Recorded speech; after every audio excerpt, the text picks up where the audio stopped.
வணக்கம் நண்பா. இந்த வீடியோவில் நம்ம பார்க்க போகிறது வந்து விண்டோஸ் 10ல் இருக்கக்கூடிய ஒரு சில முக்கியமான ஃபீச்சர்ஸ் என்ன அப்படிங்கிறத வீடியோவில் பார்க்கலாம் நண்பா. நீங்கள் விண்டோஸ் 10 யூஸராக இருந்தீங்க அப்படின்னா கண்டிப்பாக இந்த வீடியோ உங்களுக்கு ரொம்ப ஹெல்ப்ஃபுல்லாகவே இருக்கும். வீடியோ கடைசி வரை பாருங்கள். சேனல் சப்ஸ்கிரைப் பண்ணாமல் இருந்தீங்க அப்படின்னா வீடியோக்குள்ள ரெட் கலரில் சப்ஸ்கிரைப் பட்டன் இருக்குது, அதை கிளிக் பண்ணி சப்ஸ்கிரைப் பண்ணிக்கோங்க. பக்கத்தில் இருக்கக்கூடிய பெல் சிம்லையும் கிளிக் பண்ணிட்டீங்க அப்படின்னா சேனலில் போடக்கூடிய வீடியோஸை மிஸ் பண்ணாமல் பார்க்கலாம். ஸோ இது என்னென்ன ஃபீச்சர்ஸ் அப்படிங்கிற வீடியோவில் பார்க்கலாம் நண்பா. இதில் ஒரு சில ஃபீச்சர்ஸ் உங்களுக்கு வந்து தெரிஞ்சிருக்கலாம். அப்படி என்ன ஃபீச்சர் உங்களுக்கு வந்து தெரிஞ்சுது அப்படிங்கிறத கமெண்ட்டில் சொல்லுங்கள். ஸோ நாங்கள் வந்து தெரிஞ்சுக்கிறோம். ஓகே நண்பா, வாங்க வீடியோக்குள்ள போகலாம்.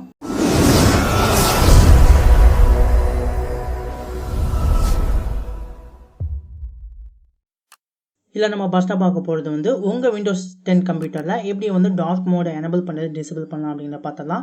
நார்மலாக பார்த்தீங்கன்னா உங்களுக்கு வந்து லைட் மோடில் தான் இருக்கும். உங்களுக்கு டார்க் மோடு வேணும் அப்படின்னா ஜஸ்ட் உங்கள் விண்டோஸ் பாரை வந்து கிளிக் பண்ணிவிட்டு இதில் செட்டிங்ஸ் அப்படின்னு இருக்கும். செட்டிங்ஸ் வந்து ஓப்பன் பண்ணிக்கோங்க.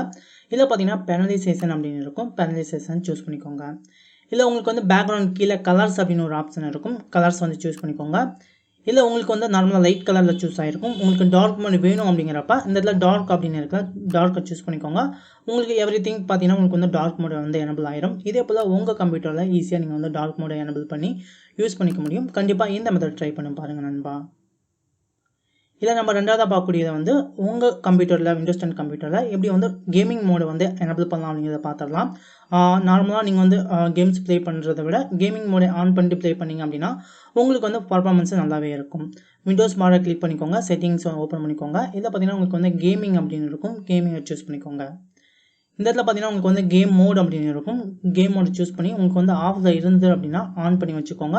இப்படி ஆன் பண்ணுறோமா நீங்கள் கேம்ஸ் எதாவது ப்ளே பண்ணிங்க அப்படின்னா உங்களுக்கு வந்து எந்த விதமான லாகும் இல்லாமல் உங்களுக்கு வந்து நல்ல பர்ஃபார்மன்ஸில் உங்களுக்கு வந்து கேம் வந்து ப்ளே ஆகும். இதை நம்ம நெக்ஸ்ட்டாக பார்க்கக்கூடியது வந்து உங்கள் கம்ப்யூட்டரில் எப்படி வந்து டிரான்ஸ்பரன்சி எஃபெக்ட்டும் அசன் கலர்ஸும் சேஞ்ச் பண்ணுறது அப்படின்னு பார்த்துடலாம். இதுக்கு ஜஸ்ட்டு வந்து உங்களோட விண்டோஸ் பாரை கிளிக் பண்ணிக்கோங்க. இல்லை செட்டிங்ஸ் ஓப்பன் பண்ணிக்கோங்க. இதை பார்த்தீங்கன்னா உங்களுக்கு வந்து பெனலைசேஷன் அப்படின்னு இருக்கும். இதை சூஸ் பண்ணி ஓப்பன் பண்ணிக்கோங்க. இதில் பார்த்தீங்கன்னா கலர்ஸ் அப்படின்னு இருக்கும். கலர்ஸை சூஸ் பண்ணிக்கோங்க. இதில் பார்த்தீங்கன்னா டிரான்ஸ்பரன்சி எஃபெக்ட்ஸ் அப்படின்னு இருக்கும். ஸோ இதை எனபிள் பண்ணிக்கோங்க. இப்போ உங்களுக்கு சின்ன சேஞ்ச் உங்களுக்கு வந்து டிரான்ஸ்பரன்சி எஃபெக்ட் வந்து ஆகிருக்கும். இதே உங்களுக்கு வந்து அசன் கலர்ஸ் நீங்கள் வந்து சேஞ்ச் பண்ணணும், உங்களுக்கு வந்து சேஞ்ச் பண்ணிக்கலாம். ஸோ இந்த இடத்துல பார்த்தீங்கன்னா டிரான்ஸ்பரன்சி எஃபெக்ட்டை வந்து எனபிள் பண்ணிக்கிறேன். கீழே பார்த்தீங்கன்னா உங்களுக்கு வந்து அசன் கலர்ஸ் அப்படின்னு இருக்கும். ஸோ உங்களுக்கு தேவையான அசன் கலர்ஸை சூஸ் பண்ணிக்கோங்க. நான் இப்போ வந்து இந்த கலர் சூஸ் பண்ணிக்கிறேன். ஃபுல்லும் பார்த்தீங்கன்னா உங்களுக்கு வந்து இப்போ எல்லோவாக உங்களுக்கு வந்து மாறி ஆரஞ்சு கலராக உங்களுக்கு வந்து மாறி இருக்கும். ஸோ இதே போல் நீங்கள் வந்து ஈஸியாக டிரான்ஸ்பரன்சி எஃபெக்ட்டும் நீங்கள் வந்து அசன் கலர்ஸும் சேஞ்ச் பண்ணிக்க முடியும்.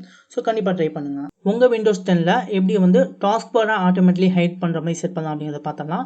டாஸ்க் பாரில் மவுஸில் ரைட் கிளிக் பண்ணுங்கள். டாஸ்க் பார் செட்டிங்ஸ் வந்து ஓப்பன் பண்ணிக்கோங்க. இதை பார்த்தீங்கன்னா ஆட்டோமேட்டிக்லி ஹைட் டாஸ்க் பார் இன் டெஸ்க்டாப் மோட் அப்படின்னு இருக்கும். இது உங்களுக்கு வந்து ஆஃபில் இருக்கும். இதை ஆன் பண்ணி விட்டீங்க அப்படின்னா உங்களுக்கு டாஸ்க் பார் பார்த்தீங்கன்னா ஹைட் ஆயிரும். எப்போ நீங்கள் மவுஸ் கொண்டு போகிறீங்களோ அப்போ மட்டும்தான் உங்களுக்கு வந்து விசிபிள் ஆகும்.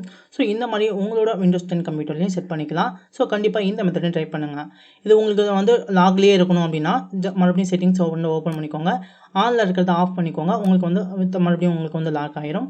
உங்களுக்கு ஹைட் ஆகணும் அப்படின்னா நீங்கள் வந்து ஆன் பண்ணிக்கோங்க. ஸோ இந்த மெத்தட் உங்களுக்கு ரொம்ப யூஸ்ஃபுல்லாக இருக்கும். கண்டிப்பாக ட்ரை பண்ணுங்கள். தென் எப்படி உங்களோட விண்டோஸ் 10 கம்ப்யூட்டரில் டச் கீபோர்டு வந்து எனபிள் பண்ணலாம் அப்படிங்கிறத பார்க்கலாம். ஜஸ்ட்டு உங்களோட டாஸ்க் பாரில் வந்து ரைட் கிளிக் பண்ணுங்கள். மவுஸில் ரைட் கிளிக் பண்ணோடனே பார்த்தீங்கன்னா உங்களுக்கு வந்து டச் கீபோர்ட் பட்டன் அப்படின்னு இருக்கும். ஸோ அதை எனபிள் பண்ணிவிட்டு இந்த இடத்துல பார்த்தீங்கன்னா கீபோர்டு ஆப்ஷன் டச் கீபோர்டுன்னு இருக்கும். ஸோ அதை டச் பண்ணிட்டீங்க அப்படின்னா உங்களுக்கு வந்து டச் கீபோர்டு வந்து எனபிள் ஆகிடும். சம்டைம்ஸ் உங்கள் கீபோர்டில் வந்து ஏதாவது கீஸ் வந்து ஒர்க் ஆகுது அப்படின்னா இந்த மெத்தட் ட்ரை பண்ணி நீங்கள் வந்து கீபோர்டு யூஸ் பண்ணிக்கலாம். இது வந்து ஒரு நல்ல ஃபியூச்சர் அப்படின்னு சொல்லலாம். கண்டிப்பாக ட்ரை பண்ணி பாருங்கள். தேவையில்லாங்கிறப்ப நீங்கள் வந்து மறுபடியும் அதை டிசபிள் பண்ணிக்கலாம். ஸோ கண்டிப்பாக ட்ரை பண்ணுங்கள். உங்கள் கம்ப்யூட்டரில் இருக்கக்கூடிய ஒரு சில முக்கியமான ஃபைல்ஸை எப்படி வந்து ஹைட் அன்ஹைட் பண்ணலாம் அப்படிங்கிறத பார்த்தலாம். ஸோ உங்கள் கம்ப்யூட்டரில் நிறைய பர்சனல் ஃபைல்ஸ் வந்து வச்சுருப்பீங்க. அந்த ஃபைலை நீங்கள் வந்து ஹைட் பண்ணணும் அப்படின்னா ஜஸ்ட்டு அந்த ஃபைலை சூஸ் பண்ணிக்கோங்க.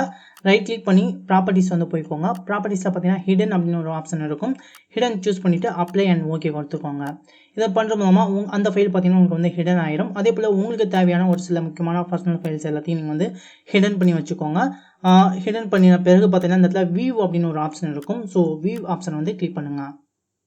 இதை கிளிக் பண்ணி பார்த்தீங்கன்னா உங்களுக்கு வந்து ஹிடன் ஐட்டம்ஸ் அப்படின்னு இருக்கும். ஸோ அந்த பாக்ஸை டிக் பண்ணிங்க அப்படின்னா உங்கள் கம்ப்யூட்டரில் ஹிடன் பண்ண அனைத்து ஃபைல்ஸும் உங்களுக்கு வந்து ஷோ ஆகும். ஸோ உங்களுக்கு அப்போ நீங்கள் ஈஸியாக வியூ பண்ணி பார்த்துக்கலாம்.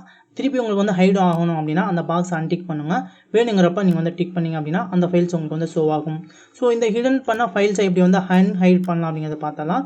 அந்த ஹிடன் பாக்ஸ் வந்து அன்டிக் பண்ணிக்கோங்க. அப்படியே ஓகே கொடுத்தீங்க அப்படின்னா அந்த ஃபைல் பார்த்தீங்கன்னா உங்களுக்கு வந்து அன்ஹிடன் ஆயிரும்.